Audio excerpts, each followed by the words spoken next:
This week's Bible study is on Judges chapter 4, verses 1 to 7, and then probably from verses 12 to 16 as well. For reasons which will become clear, please read through the passage before you listen to the video. Over the last couple of weeks, we've had some brief glimpses into the story of Joshua, and the book of Judges picks up events after Joshua's death. So it seems that we've raced through quite a significant period of history in a really short time.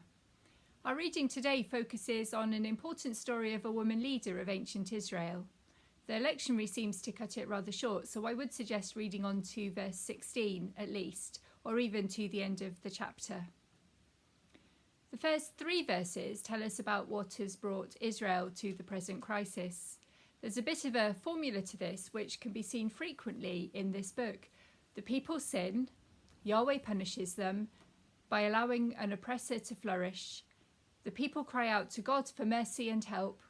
Yahweh responds graciously and sets the stage for a divinely appointed deliverer. You can see this in chapter 2, verses 11 to 16, and again in chapter 3, verses 12 to 15, and in chapter 6, verses 1 to 6. And we can tell here in chapter 4 that the Israelites have seriously gone astray, because the punishment they receive is very severe. They're punished by King Jabin, who has a vast army and oppresses them cruelly for 20 years, we can read in verse 3.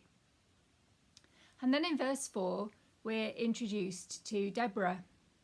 She lives a long way from Jabin's power base, and she serves as both a prophetess and a judge, looking after the affairs of the Israelite tribes from her home in Bethel. People come from far and wide to seek her judgment, and she seems to be well respected. She summons Barak, a warrior from the tribe of Naphtali, and he responds to her. The fact that he goes to her not only shows the clout that she carries, but also reflects the distress perhaps that Barak feels over the oppression of the Israelite people.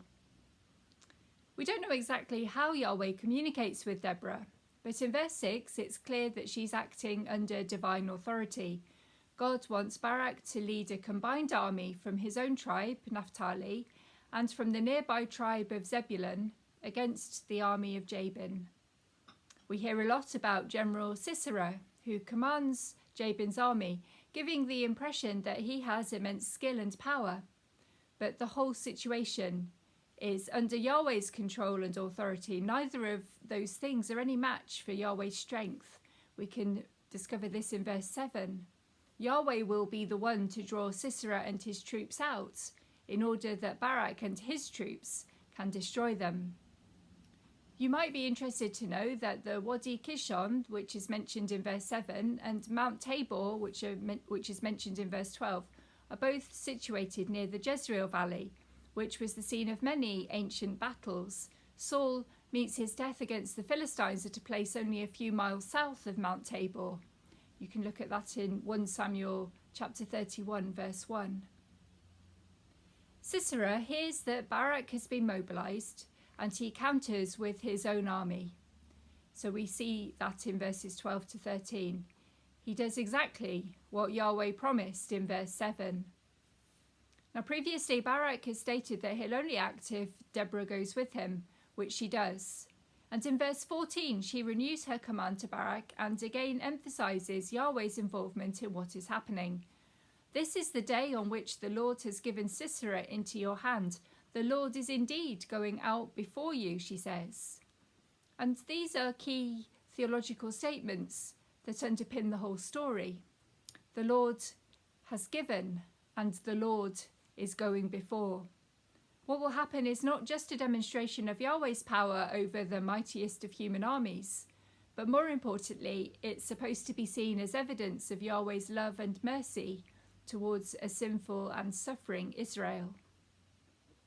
In verses 15 to 16, we read that things turn out just as Deborah said they would.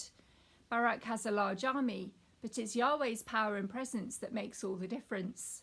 Sisera escapes, although not for long, as we see in the rest of this chapter, but his army is completely destroyed. We've got to be careful here and in other passages such as this one to avoid projecting our own political and social tensions onto a biblical screen. It's always wrong to assume that people with whom we have differences are therefore the enemies of God. That kind of misunderstanding of religious faith has led to immense suffering and loss, and texts like this one should never be applied in that way.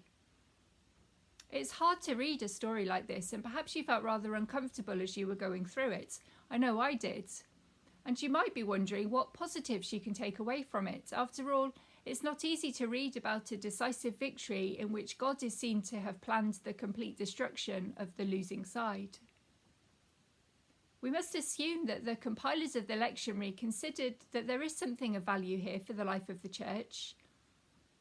So perhaps we can see both Jabin and Sisera as symbols of the many oppressive consequences of human sin.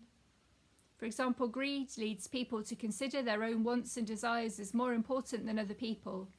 And ultimately this can lead to a situation in which some are treated almost as slave labour, working in inhumane conditions for little or no money. Surely God calls us to bring about the destruction of those kind of oppressive practices. So too, perhaps we're challenged to see Barak as a symbol of God's concern that oppression of any person or group should not be allowed to stand. If you'd like to reflect further on this passage, why don't you read through the whole of chapter 4 and take note of your own responses? How does the story make you feel? What's your gut reaction to it? Are there any phrases that stand out for you in a good or bad way? What sentences do you consider to be positive or encouraging? Think of a time when you had a difference of opinion with someone. How do you deal with this kind of situation? Are there any times when you're tempted to claim that God is on your side and therefore not on somebody else's? If you ever feel like this, how does it make you see the other person, and how does it make you act? What do you think that this passage might be able to speak into religious conflict today? Spend some time asking for forgiveness for times when you may have promoted and inflamed a conflict situation. Think about any times when you've not stood up against those who oppress and when you've not supported those who are oppressed. Bring all those things to God and ask God to challenge you with ways in which you can take a positive stand for justice.